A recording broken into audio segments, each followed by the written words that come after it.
নমস্কার বন্ধুরা, কেমন আছো তোমরা সবাই? আমিও খুব ভালো আছি। তো বন্ধুরা, আগের ভিডিওতেই তোমাদেরকে নায়কালী মন্দিরে যে আমরা গেছিলাম সেটা আপনাদেরকে শেয়ার করেছিলাম, দীঘা শঙ্করপুরের কাছে।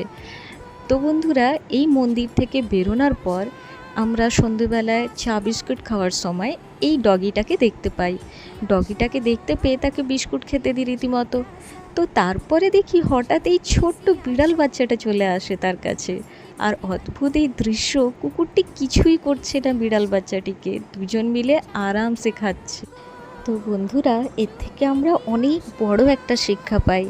আমরা মানুষ জাতি নিজেদের মধ্যেই লড়াই করি, ঝগড়া করি, বিবাদ করি, কিন্তু দেখুন এরা দুজন তো আলাদা, একজন কুকুর একজন বিড়াল, তাও কত সুন্দর মিলেমিশে খাওয়া দাওয়া করছে।